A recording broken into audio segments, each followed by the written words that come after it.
Okay, welcome to part 3. Starting off with number 15.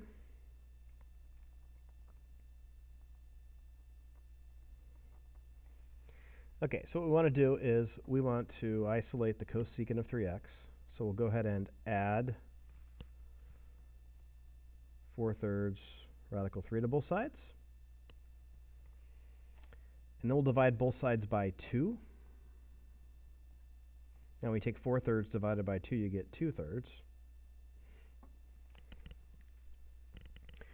So cosecant of 3x is equal to 2/3 radical 3. Now, since we have a function we're not used to identifying on the unit circle, what we can do is just change this to its reciprocal function, sine. Now, because I took the reciprocal of the left side, I also need to take the reciprocal of the right side. So when I do that, the 3 goes on top, and the 2 radical 3 goes on the bottom. And when I multiply by radical 3 over radical 3, I get 3 radical 3 over 2 times 3, or 6, which simplifies to radical 3 over 2. So looking at our unit circle, we know that sine is equal to radical 3 over 2 at pi over 3 and at 2 pi over 3. Now, because of the 3x, we're going to have to go ahead and write some more equations.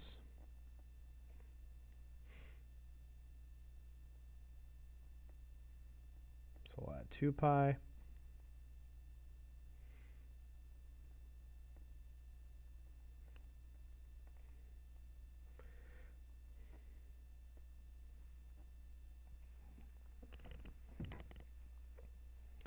So these are the equations I need to solve.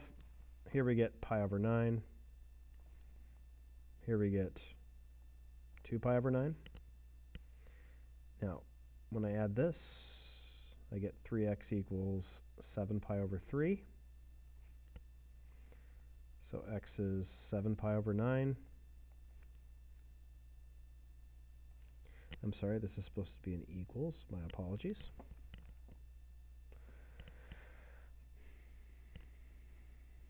So here I get 3x equals 8 pi over 3. So x equals 8 pi over 9. And I do the same thing for those. And I'll end up getting 13 pi over 9 and 14 pi over 9. So we see that the answer is D.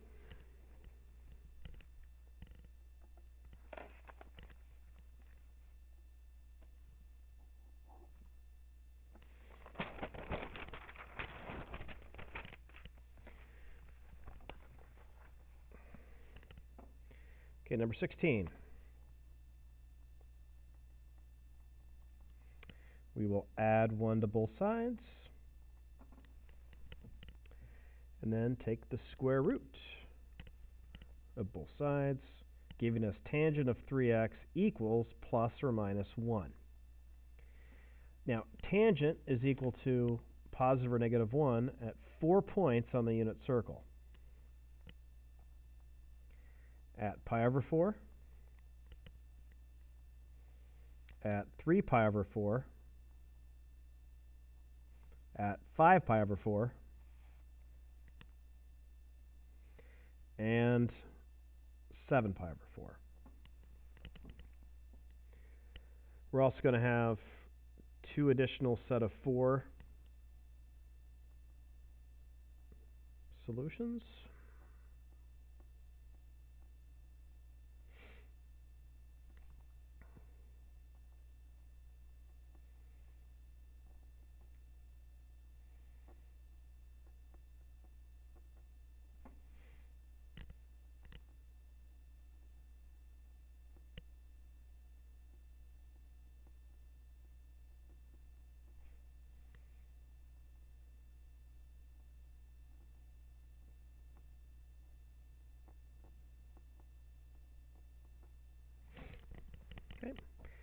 And you solve all those. And make sure you get these solutions.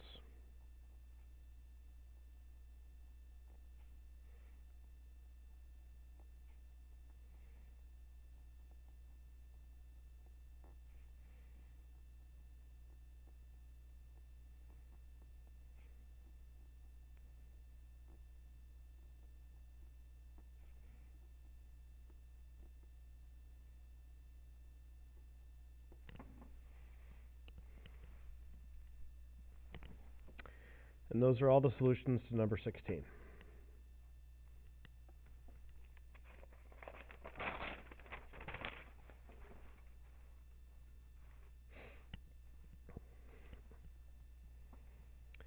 Okay, number 17. So we know that cosine of A minus B, now this is from our sheet, is equal to cosine of A, cosine of B, plus sine of A, sine of B. We aren't given the cosine of A, and we're not given the sine of B, so we need to figure those out. So for A, we're in the second quadrant. Hypotenuse is going to be 4. The opposite side is 3, or the y-coordinate's 3. And so using the Pythagorean theorem, a squared plus b squared equals c squared, we get radical 7 for this side length, which means this point up here is negative radical 7, 3. Which means that the cosine of A is going to be equal to negative radical 7 over 4. Then for B, we know that B is in the third quadrant.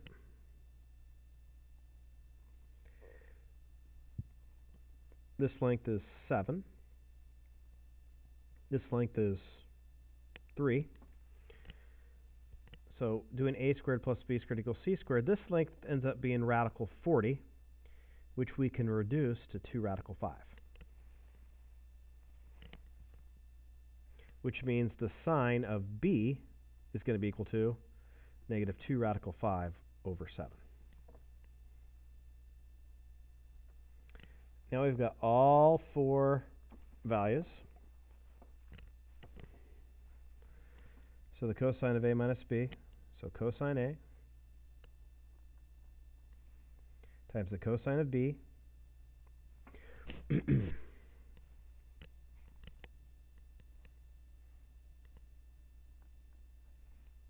plus the sine of A, times the sine of B.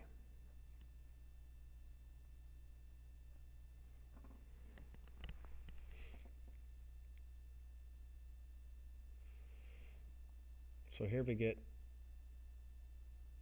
positive 3 radical 7 over 28 plus negative 6 radical 5 over 28. So when you look at the answers, you don't see this exactly.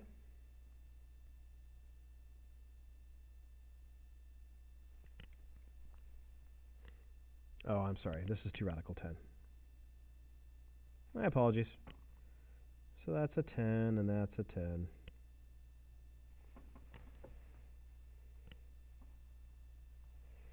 So take a moment. Remember, when you simplify radical 40, that's 10 times 4. You get 5 times 2 and 2 times 2. So we've got a pair of 2's, which means 2 on the outside, and we have a 2 and a 5 left on the inside. So that's how we got the 2 radical 10. I'm sorry about that. So anyways, we factor out a 1/28th, giving us 3 radical 7 minus 6 radical 10. And we see that that is C.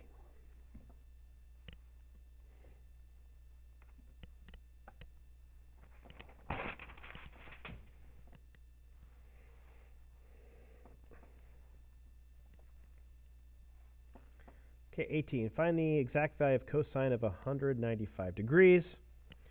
So can we find two angles on the unit circle, special angles on the unit circle that add up to 195. I'm going to use 135 and 60. So using the sum formula, I know that's equal to the cosine of 135 degrees times the cosine of 60 degrees minus the sine of 135 degrees, the sine of 60 degrees. So these numbers just come from the unit circle.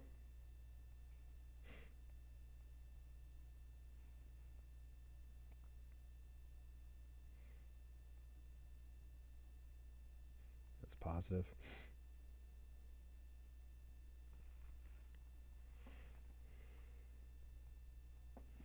So here we get negative radical 2 over 4 minus radical 6 over 4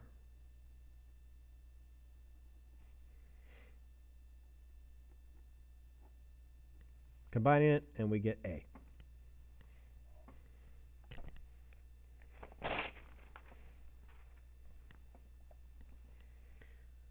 So number 19, we looking for the sine of 165 degrees. I know that's the sine of 135 plus 30. Now, as a side note, you could use the half angle formula for 330, and it's going to give you the same answer, although it may not look like it's the same form. But if you type both answers into your calculator, they'll give you the same approximate answer. So if we're using the sine formula, we get sine of 135 cosine of 30 plus the cosine of 135 sine of 30. So we get radical 2 over 2 times radical 3 over 2 plus negative radical 2 over 2 times 1/2.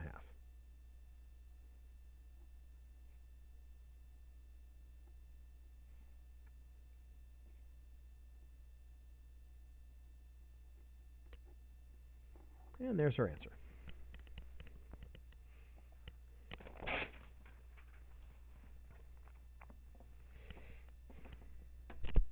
Okay, number 20. Trying to verify this identity. So we'll go ahead and use the cosine sum formula. So we get cosine x cosine 2 pi minus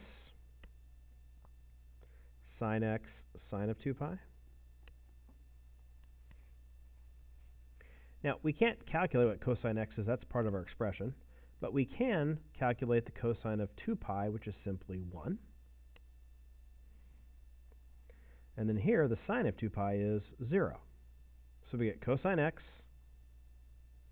minus 0 is cosine x, which is what we wanted to show.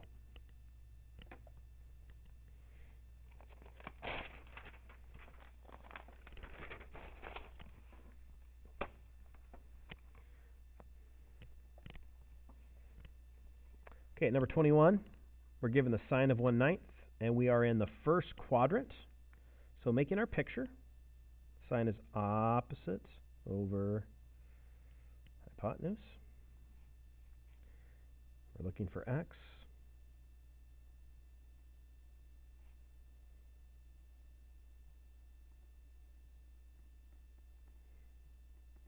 So we get radical 80, which we can simplify. It's 10 times 8, 5 times 2, 4 times 2, 2 times 2. So we have 2 pairs of 2 with a 5 left over, and that gives us 4 radical 5. So x is 4 radical 5, which means the cosine of theta is going to be 4 radical 5 over 9.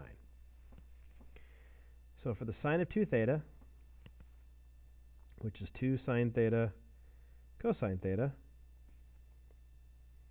sine of theta is 1/9. Cosine of theta is 4 radical 5 over 9. So multiplying, the top 2 times 1 times 4 radical 5 is 8 radical 5. 9 times 9 is 81. So that's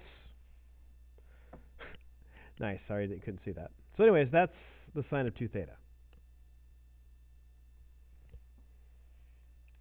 Then for the cosine of 2 theta, we have a choice of 3 different formulas. I'm just going to do cosine squared minus sine squared. So I get 4 radical 5 over 9 squared minus 1 over 9 squared. Now, if you're having a problem with this, you can just type in 4 radical 5 in parentheses and put a square on the outside, and that'll work. And you get 80.